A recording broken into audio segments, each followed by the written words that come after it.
very active in the chapter, and we have a great team here with Natasha, Hannah, and Emine who will take the leadership tonight. But Michelle, did you want to say a few words on behalf of Faith in the Common Good National since you're here?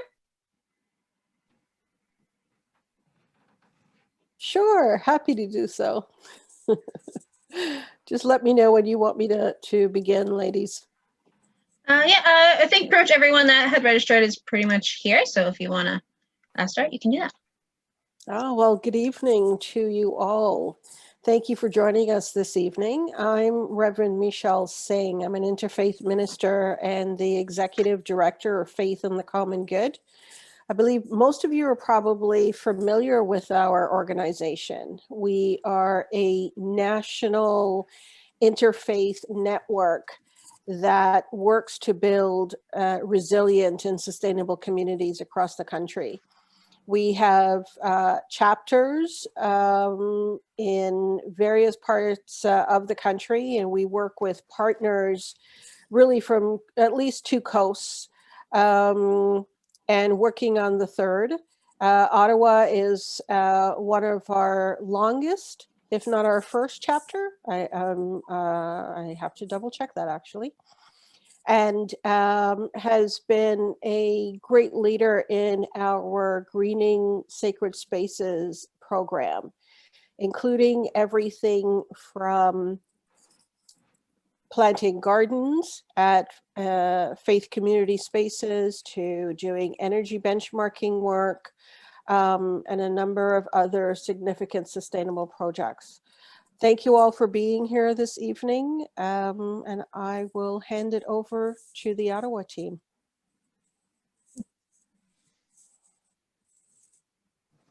All right, I'm just going to start screen sharing.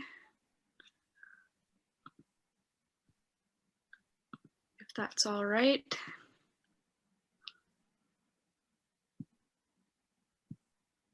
Oh. I've never done this before. Hold on, everyone.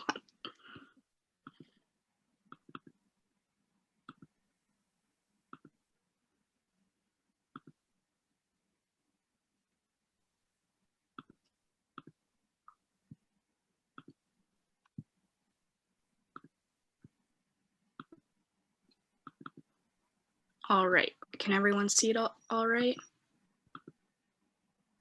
Yeah, I can see it there. Awesome. Thanks. All right. Well, welcome everyone. I just wanted to start off by saying thank you so much for taking the time to tune in this evening. Tonight's session will begin recorded, and will be later posted on our website. So if you are uncomfortable sharing your video, go ahead and just turn it off. I know I will be turning mine off, just so we can all focus on this beautiful presentation made with Canva. We also ask you to keep your mic muted during the presentation and to type your questions into the chat, and we'll have time to answer them at the end collectively. So don't worry, we will get to them. For anyone who may not be familiar with Greening Sacred Spaces Ottawa, we are a practical program based in Ottawa run by Faith in the Common Good that assists faith communities with both educational and spiritual dimensions of greening, as well as the how-to side of audits, retrofits, and generally reducing a faith community's footprint. We also acknowledge that we live and work on the traditional, unceded, and unsurrendered territory of the Algonquin Anishinaabe Nation, and are grateful for the opportunity to live, work, and worship on this territory. We are currently a small team of 5, starting with myself. Hi, everyone. My name is Natasha. We also have Hannah, and we are the digital interns. So far, we're working on a variety of tasks, such as our social media platforms, our website, along with developing new tools and resources that your faith community can use. Next, we have Emine. She's our program coordinator, and Christina, from which you heard speak earlier, is our current program manager, and her assistant, Sarah. We named tonight's webinar Hope for the Future as a reminder that despite all the challenges we faced this past year, it's important to keep moving forward and work towards making a sustainable future for all.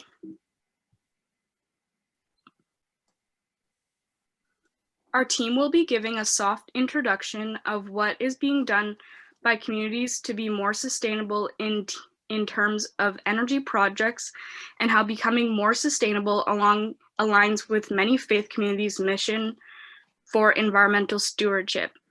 After our presentation, we'll have time to discuss any questions you may have, and we look forward to also learning about what each of your sustainable goal is for your individual faith communities. All right, so to start everyone off, we would like you to quickly answer the following poll question. Is there a difference between clean and renewable energy? So just go ahead and answer that if you can.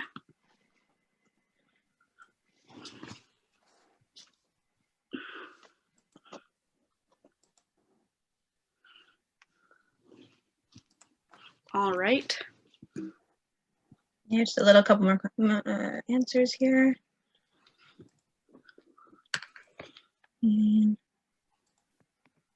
Perfect. Okay, so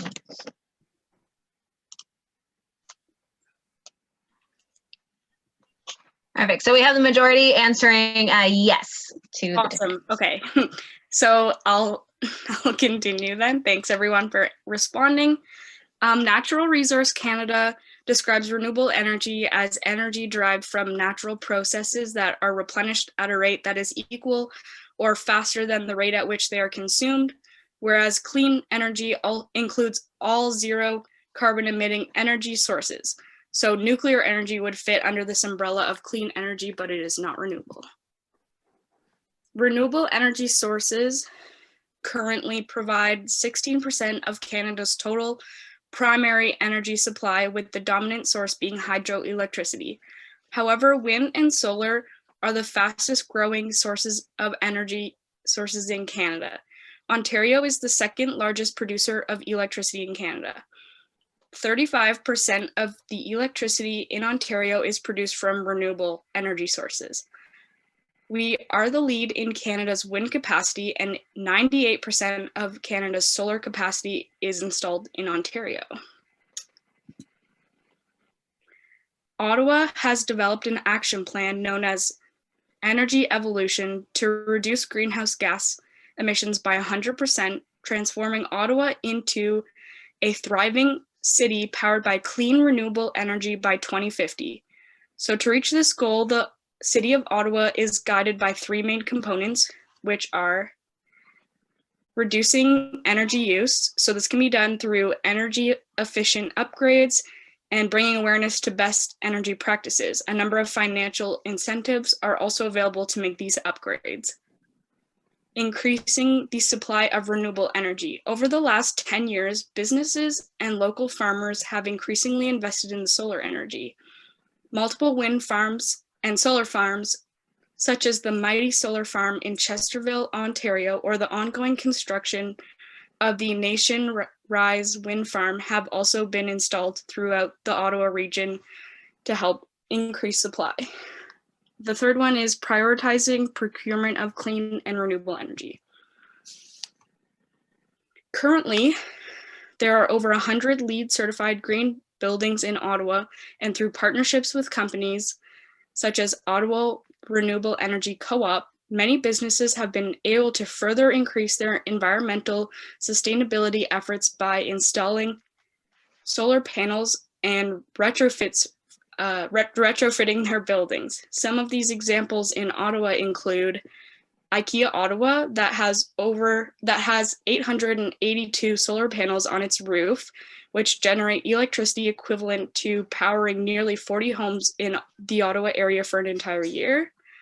The Kin Vineyards, located in Carp, installed rooftop solar panels in 2018, feeding approximately 30 kilowatts of clean energy into the Ottawa grid, and is expected to offset over 11 tons of greenhouse gases per year. And lastly, we have the Aline Tallman Housing Co-op. So OREC has owned and operated a solar project on Aline Tallman's roof since December 2012.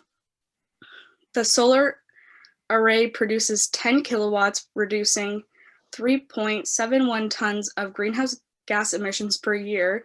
This project had an upfront cost of $70,000, but has since seen a full return on their investment, and now the co-op has started another project installing programmable thermostats for their common areas and upgrading their indoor and outdoor lighting to LEDs, resulting in dramatic reductions in their energy consumption. So to reach Ottawa's sustainability goals, it will require all efforts and collaborations across all sectors of the community, including our faith communities. Thank you, Natasha. So we would like to have you guys think about how does using renewable energy sources and becoming more environmentally sustainable align with your faith community's overall mission? Why is it important for your particular faith community to care? So we don't claim on being experts, as many of you probably know a great deal more than we do about your faith community, your religion and beliefs that address the need to care for creation and environmental stewardship. However, there is a moral and spiritual alignment that exists across different faith groups, compelling us to respect nature and all life. The responsibility to safeguard our planet is as old as faith itself and is captured in many of our sacred texts and spiritual traditions. Faith-based organizations have been recognized as a key player in improving people's health, protecting the environment, and working towards sustainable development. The need to act is increasingly important as the impacts of environmental neglect present multiple challenges, from climate change and biodiversity loss to global inequalities and poverty. There is an increasing need to better understand these environmentally sustainable activities among the diverse faith communities and find a way to embody shared values into acts of stewardship. So the following are just some quotes given by spiritual leaders around the world that are currently calling for action. Our first one is Pope Francis. He said, "The biodiversity loss, climate disasters, and the disproportionate impact of the coronavirus pandemic on the poor and vulnerable were all a wake-up call in the face of our rampant greed and consumption. Our constant demand for growth and endless cycle of production and consumption are exhausting the natural world, and forests are being leached, topsoils are eroding, fields fail, deserts advance, seas acidify, and storms intensify. So creation is groaning." In 2015, Islamic leaders, senior international development policymakers, and academics signaled to Muslims in their Islamic Declaration on Climate Change the importance of not turning away from our need to help the planet. These Islamic leaders and thinkers encouraged an active role in combating climate change and working together towards reducing greenhouse gas emissions in order to create a climate resilient future. The Dalai Lama said, "We are the generation with the awareness of a great danger. We are the ones with the responsibility and the ability to take steps of concrete action before it's too late." 500 rabbi and other Jewish leaders from around the world are also calling for climate change action. An environmental movement was organized by activist and Jewish renewal leader Rabbi Arthur Waskow. In correspondence from Waskow, he stated that for the first time in the history of humanity, we are actually moving towards the burning and devastation of the web of life on Earth by human action, and our children and grandchildren face deep misery and death unless we act. So we at GSS Ottawa are strong believers in the power of small groups to change the world. Your efforts to live more sustainably, combined with others, sends a powerful message to your faith community, neighborhood, and beyond. It's important for our local faith communities to be a part of this movement, as the City of Ottawa has started making steps forward, and we should too. Faith building accounts for 42% of a typical faith community's carbon footprint. With over 27,000 faith communities in Canada, the faith sector can do a fair bit and a lot to lower these emissions and make a real impact, starting from our places of worship. This would also encourage faith congregations to help follow examples of energy conservation and efficiency at home.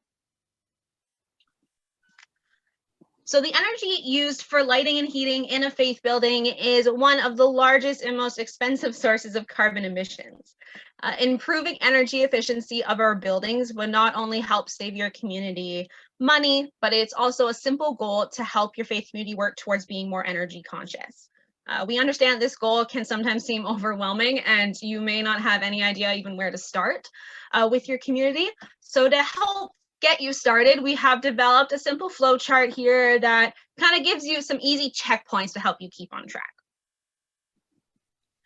The very first step that you need to do is make a commitment. So this is a crucial step to make sure that you set aside a time to have a meeting. This could be in person or with the current pandemic rules, most likely virtual, with your community leaders to advocate for energy efficiency. Discuss how energy efficiency and sustainability relates to your faith community's environmental stewardship goals. Brainstorm ways to help educate and inform your members on different sustainable improvements. For some starting materials, I definitely suggest checking out both our website as well as the Faith in the Common Goods website for some great resources. We'll also be adding more resources to our websites in the next couple of months. So some of these examples could be posting posters, sharing links of previous recorded webinars that have been hosted that would be on our YouTube, as well as maybe even including some at-home challenges for your congregation, just to help make your members more energy aware. So for our next poll question I have for you guys, it would be, does your faith community currently have a green team? So I'm just going to set that up for you. Launch polling, there we go. So you just take a couple moments to answer that for me.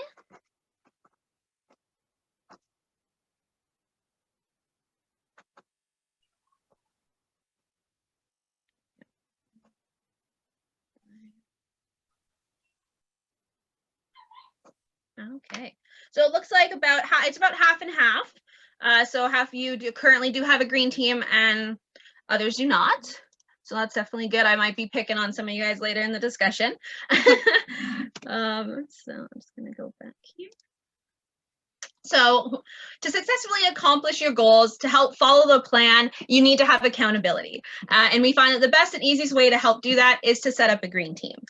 So for those of you who do not have a green team or are not sure what it is, a green team is a group of individuals within a place of worship that work together to coordinate greening and environmental efforts. It can be, depending on how many people you have in your congregation, it may be a subcommittee of another group. It could be a standalone. If you have one really active person that really cares for the environment, it could just be one person as well. They would act as a main contact for programs such as an energy benchmarking program. They might help lead energy treasure hunts.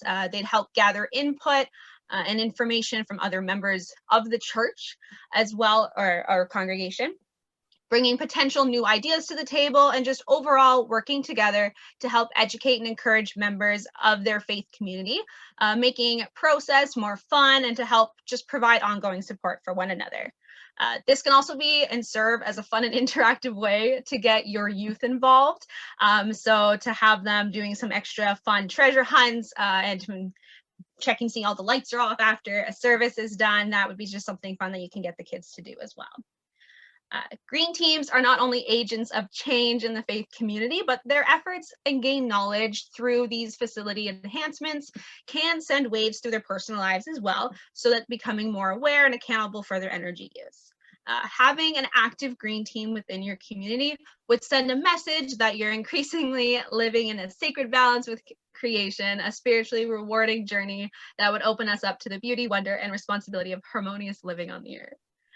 So with these two couple of steps here, you'd be at the stage where your community has made a commitment to become more environmentally sustainable, and you've established, or that you have started, got a couple of volunteers for a green team just to help educate your members and provide ongoing support for your mission. What would be the next step?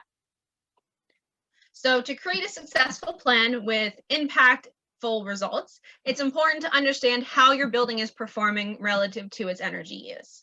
You want to assess your building's performance. And to accomplish this, you need to have an energy benchmarking report done for your building. Taken from the Energy Star portfolio, we strongly believe that in the following quote, you can't manage what you don't measure, since you can't make a meaningful change if you don't know what you need to do. Your benchmarking report would provide a baseline from which your team can plan, manage, and track improvements throughout your sustainable journey. Normally, these reports would cost money to have completed and can be kind of confusing to fully understand the results that you get from the data. So to help make this process a lot easier, we are here at Greening Sacred Spaces is actually currently running an energy benchmarking program, which some of you may be familiar with, where we are not only providing you with a free benchmarking report, but we will also go over it with you and answer any questions that you might have in results to the reports. Another simple, fun activity that your faith community can do to help identify potential problem areas is to complete an energy treasure hunt. This activity would help focus on improvements that can be made immediately without significant costs or investments that can help reduce your energy use up to 15%. You can find this map on the Faith in the Common Good website, but we'll post a link for you in the chat so you can check that out. And as part of our energy benchmarking program, we would also help you get connected with various contractors and different organizations that would just help you provide as much information as possible and support that you would need throughout the ongoing process. We also encourage having an on-site assessment or an energy audit completed for your building to receive that expert opinion if a certain upgrade is worth it or not, especially if you're considering more of a deep retrofit or already had retrofits done, like insulating or possibly even putting in solar panels. Energy audits are comprehensive reviews conducted by energy professionals or engineers that would evaluate the actual performance of your facility system and equipment against their design performance level or against the best available technologies that are out there. With these reports and activities, you can then identify which areas need improvement and decide which retrofits would actually best suit your needs as a faith community. So with that being said, our next poll question is, has your faith community completed any retrofits already? And we'll get that set up. There we go. So if you haven't done any upgrades like installing windows, changing lights, maybe you have already put solar panels in.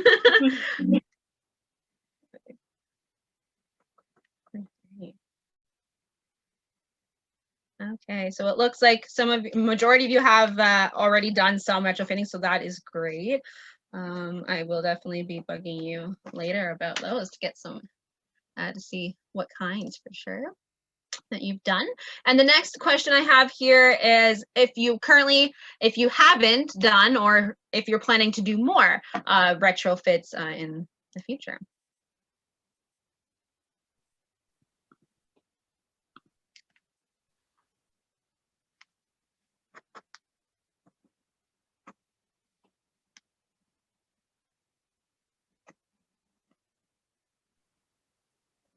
Okay, so it looks like a majority of you are also thinking of potentially having some more too. So that is great. We can definitely help you with that. Okay. So in Ottawa, almost 50% of greenhouse gas emissions come from heating, cooling, and lighting. Retrofitting is the process of adding new technologies or features to older systems and can be a great way to reduce energy costs and improve the overall energy efficiency of your building. From our experience, generally speaking, there's about 4 common types of retrofits that we see that faith communities would most benefit from. One being building envelopes, so sealing air leaks, that would be windows, walls, dealing with those areas. Lighting is the second one, so replacing with LED lights, more efficient lights, maybe motion detector ones. Third, heating, cooling, ventilation systems, AC units, HVAC. That would be a third very common one.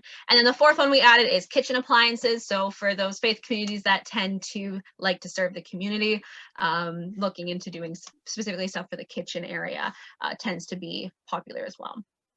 So starting with upgrades that have immediate significant impact on energy use will allow you to see changes fast that increase over time. By simply upgrading your lighting to LEDs, installing motion sensor lights, etc., you'll see a difference in your energy bills in a relatively short period of time. The most effective retrofits for both energy and carbon savings, you would be looking into upgrading heat pumps. That would eliminate the need for additional air conditioning units.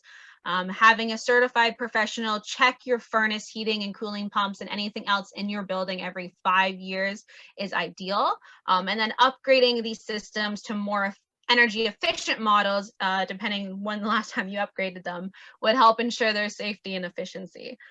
If your community actively uses their kitchen, as I mentioned, to serve the local community, kitchen upgrades would also be a good area to improve. Some upgrades can be costly upfront, but will help pay for itself in returns over time. But not all improvements have a large upfront cost. So for example, making sure the thermostats program properly, turning off unnecessary baseboard heaters or lights, weather stripping windows in the wintertime, and investing in some power strips and timers to help eliminate those phantom loads on appliances are all low cost ways that you can help reduce your energy use as well. So for those of you who are potentially looking into doing one step further in their sustainability journey, may want to consider installing solar panels. Solar panels are becoming a more popular option for increasing your sustainability while reducing your carbon footprint and greenhouse gas emissions. Adding solar panels either to a roof of your building, or if you happen to have a fair bit of land area for the rural areas, a deep retrofit is what you could do, but it does have a huge benefit for your building in the long term. So for an example is the Parish Corporation of St. Mark's in Ottawa. It took up this challenge and installed 52 solar panels on their roof in 2012, generating roughly $10,000 worth of electricity a year. They expect the payback will take about 8.5 years. So they have less than a year left, after which the income will be revenue gained. This contract is for 20 years, and the expected lifespan of solar panels is about 35 years, and the warranty lasts about 25 on average. So before taking on a large and costly project like adding solar panels, it is really important to have that on-site assessment done first, just to make sure that it is suitable, to make sure it's suitable for your location, for your building. Which then brings me to our next point in our checklist diagram that many people seem to hate, the dreaded financing of your projects. Thank you, Hannah. As Hannah mentioned, financing is an important step in your action plan. And while deciding on which retrofits your faith community would most benefit from, you need to have ongoing meetings to discuss how you are going to finance your project. Answering questions like how much are you willing to invest? What types of changes would be best? What incentives and fundings are available and are all needed to set up a proper budget? Changing the ways in which your faith building functions can come with initial cost. Some updates require more funding than others and may have a longer period of time before seeing a return on your investment. For small and inexpensive projects, you may want to use your own initial internal funds to pay for the upgrades to keep your payback period low. For larger projects, financing might be the only way to pay for the upgrades. Although the right financing option depends on your situation, you might like to choose to finance your project with cash, savings, utility incentives, or rebates, grants, loans, or combination of these options. The federal and provincial government have grants, incentives, and rebates to assist in financing your project. As the new year is approaching, the 2021 programs will be released within the first few weeks of 2021. We at GREENINO Sacred Space Ottawa will also continue to update our resource list on our website as programs become available to help you easily to find resources to finance your projects. Assessing your building performance, retrofitting, and financing are all part of an ongoing integrated process that will need to be continuously adjusted throughout your journey. Your green team will help keep everyone on track to make sure your members are all well informed throughout the process and facilitate and encourage best practices. As part of assessing your building's performance, we stated you need to have an energy benchmarking to report that. Now we have our next poll question we would like you to answer. Are you familiar with what energy benchmarking is?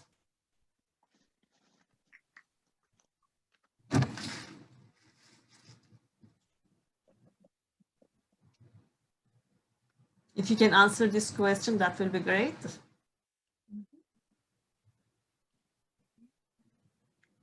So it looks like it's about half and half. Half and half, that is good. Yeah.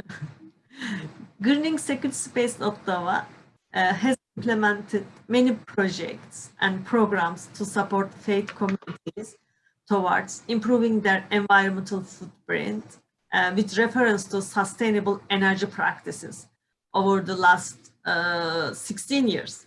We are currently running an energy benchmarking program in Ottawa to help faith communities in this process. The energy benchmarking program helps faith communities play a role in mitigating climate change by encouraging practical and cost-effective actions that can be implemented by faith communities. This includes raising your awareness of and helping you become more knowledgeable about your building energy use and building energy performance. In essence, it is a building health checkup, like going to doctor and you have a blood work and you know what if something is not right. It's a health checkup for your building to see what is going on with your facility and decide how to improve efficiency and cost. The EBP Energy Benchmarking Program is funded by a grant from Ontario Trillium Foundation to promote environmental stewardship, education and awareness. The program is entirely cost-free and therefore is accessible to any faith communities in Ottawa. You can go to our websites and have a look at our participant package, and if you like, you can download it. And our goal is for this program is to have the participation of at least 50 faith communities in Ottawa area. This program is completed in Toronto, and it has a big success, and we would like to see the same success here in Ottawa. We use Energy Star Portfolio Manager, an energy management tool to display a baseline report that shows your faith community how much money your energy use cost for your building, and your building's energy use over time in comparison to other properties of similar size and location, and then use this information to assess performance, identify improvements, and quantify potential and real savings. Each year, we will provide and review with you your personalized report detailing your energy consumption and changes over time, so you can make an informed decision about your building in the future. Why should you benchmark? How can you benefit from benchmarking? First of all, improving energy efficiency means saving cost over the long run. And enhancing building performance means that your building spaces will be more comfortable spaces to be in. And you will be inspiring, I think this is very important, you will be inspiring your faith community and congregation and others to be leaders of environmental stewardship. we at Greening Sacred Spaces will do the work of gathering, analyzing your building energy data and saving you time and effort. And knowing more about your building means you can make better decisions and take a plan of action. The sign up is very simple and very straightforward and takes about half an hour. Recently, I was on the phone and we were going through the registration. It didn't take more than half an hour. By signing up, you will have a quick and informative snapshot of all your energy use and cost over time, and show how much you care about your communities and environmental health and well-being. There, as you see, there are 3 forms are needed for sign up. First 2 are Enbridge and Hydro Ottawa consent for information release form. And so we can have access to your energy consumption data easily. And the third form is Faith and the Common Good building information form. Main information you need to fill in these forms include gas and electricity account information, what year is your building was built, and square footage of your building. These are the main information. So use this information to analyze your building's energy data. We need you to fill in these forms. You can go online, fill in.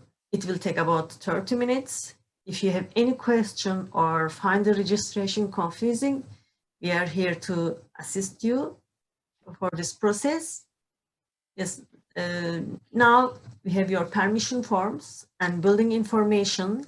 We will register you with Energy Star Portfolio Manager, which is the same program used by NRCan, Natural Resources Canada, federal government, and it is internationally recognized, and it is used across many sectors.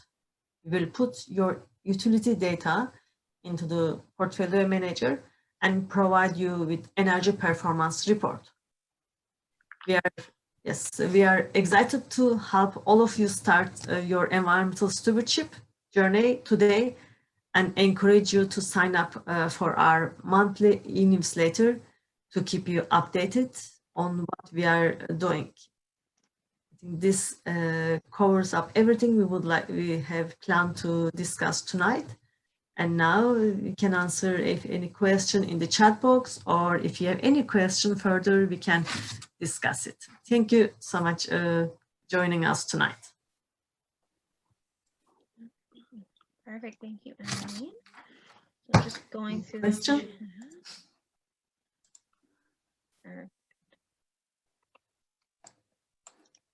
I'm just going through the chat here. So based on some of our poll questions, so we do have a fair bit, about 7 people that do currently have a green team or some sort of environmental group started. And I would say Terry has been very active there in the chat, and we're definitely curious on like maybe learning a little bit more about what you guys have going on, and see what maybe we can do to help with your process, in the sense of some of the projects that you have been doing or currently working on, for sure. And if anyone else has any questions, you can unmute yourself and let us know too. Actually, Sharon, you're on the Environmental Action Working Group. Maybe you can talk about some of your process. It seems like I've frozen. It's a little choppy. I don't know about anyone else. Yeah. Sharon, you want to talk about the Environmental Action Working Group? Sure. Yes, thanks, Terry. Good to see you. The Environmental Action Group at First Unitarian Ottawa is very active, and we're very active with Terry and his campus planning committee, so we work really well together. We're embarked on a green sanctuary accreditation with the Unitarians. of the Universalist Unitarians. And so that's a process of which we have to move forward and green our buildings and green our campus. And so it's very interesting. We're at the beginning stages of this. And so this presentation today is a very good match for us. So yes, do you have anything more to add, Terry? We have lots of cross-pollination. So people from the Environmental Action Working Group sit on my committee, which is the Campus Planning Committee. And because we have 7 acres, we're actually looking at developing our property.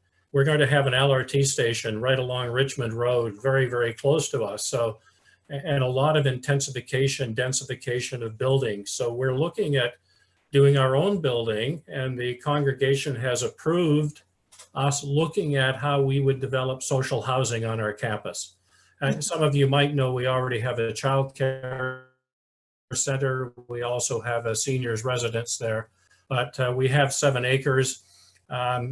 So we have cross-pollination. We've got a person from the property committee who sits on my campus planning committee. And of course, property for years has been looking at how we can make the building, the church building itself, more energy efficient. So all of this kind of plays together at the same time. We've just completed an ecological assessment of our property. So that's the flora, and we're looking at how we preserve or enhance that as we look towards development. And that includes, you know, community gardens and all the rest of it. So yeah, we're a long way down the path, actually. Mm-hmm. Wow. Yeah. Thank you for sharing. The other thing that we're doing at the Environmental Action Working Group is with the Green Sanctuary accreditation, we've completed a congregational profile. And so that's just for us to let people know where our congregation is at. And the next stage, we're in stage 2 now, and it's an opportunity assessment with guidelines. So we have to start a fine tuning of what we're going to be doing and when we're going to be doing it and how we're going to be doing it. Sure. Sure, we would like to follow up and hear for your experience, hear your experiences. Have you done benchmarking also? Yes, we have. We have the lead for the Environmental Action Working Group is very knowledgeable about the environment, and he works with the City of Ottawa and the Environmental Department. So we have very strong expertise. We also have an environmental lawyer on our team, so she's part of Terry's committee, and so that's how we work together. Okay. That's great.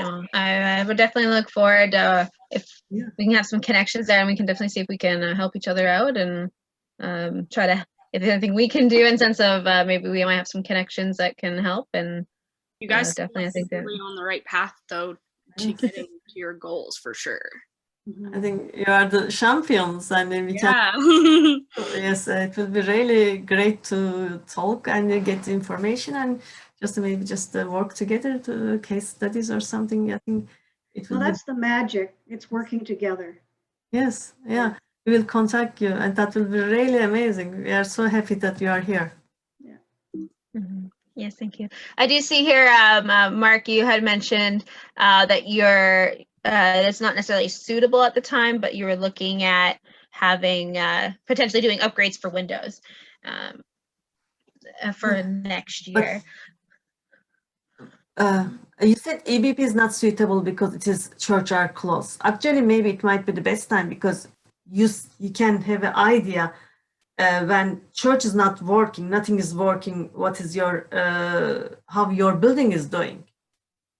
And we can compare it with last 2 years, and when it opens, and just you can see how it is changing. And I think actually with COVID and many churches and faith communities are closed, I think this is a very good opportunity to see how you perform when there is nothing, it is closed and you are open. That will be great. And yeah, I could. Yeah. You do all the work, and it's like a 30 minutes, just some information and just all. You can just yes, I think we have your email and we follow up and just work on this. That would be great to see. Yeah. And so in the new year as well, we'll have more information on what incentive programs the government has available, and we'll make sure to follow up with you in the sense of what the church can use for the window upgrades and what would kind of best help with that. And the benchmarking would also kind of, you would see the improvement versus before, like with old windows versus the new ones. So that would also help with the managing and planning of that as well. Yes, in the New Year's, we are planning to have a webinar for the how to finance your retrofitting, and we have good planning, and just that will be great. We will just let you know and just follow up us, and that will be great. Great. So we have about 10 minutes or so left before we're ending tonight. Is there anything else, any other questions anyone has, or anything we'd like to bring up before we end tonight?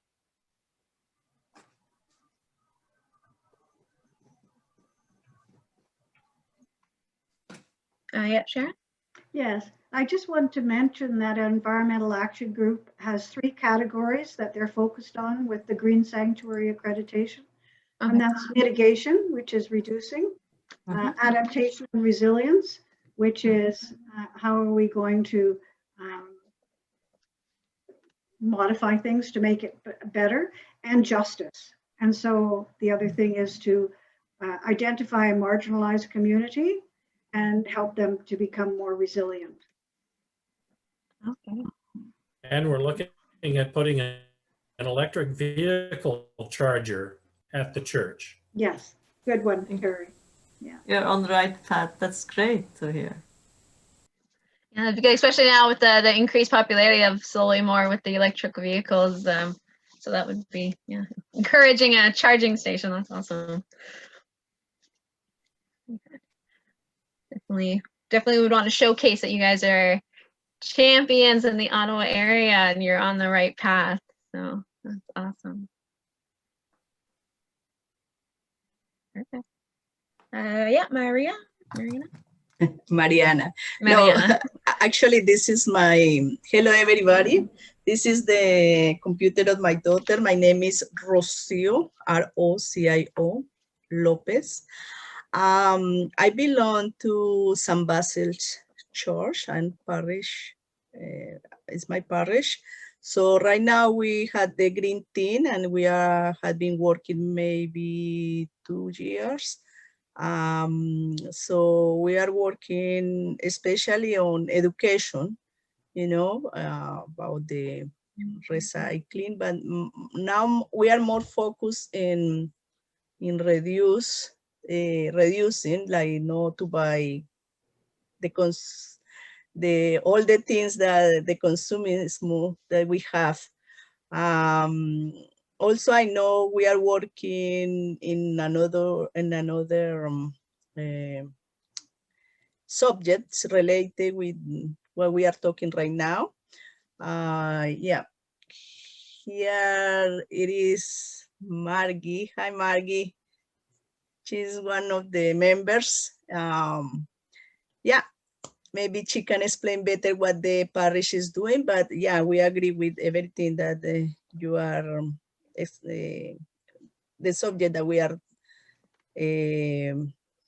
we touch in this evening, yeah.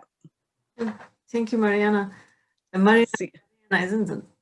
Mariana, look, okay. I will get in touch with you and just follow up and see what can we do together, and if you are interested in EBP. Yes. Thank you.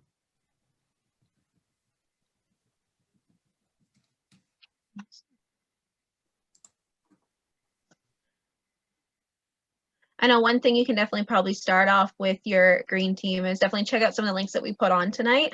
The treasure hunt is definitely one fun way to kind of go through a checklist to see even before, if you want for the signing on to the EBP, just to kind of have that as a resource would definitely be one thing I'd suggest, is checking that out and using that for sure.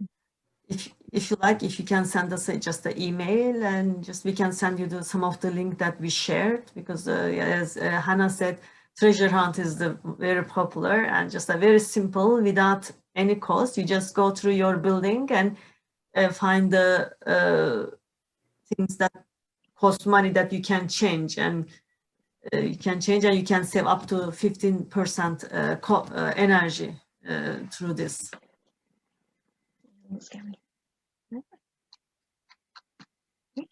So as mentioned, this will be posted later on our website, as well as we have done a couple other webinars this year that will be posted on our YouTube channel. So definitely check those out. If you had any other further questions, we'll follow up with all of you and see if also we highly encourage you to sign on to our e-newsletter. That way we can keep in contact, you can see what we're doing, and we can keep that communication back and forth going into 2021.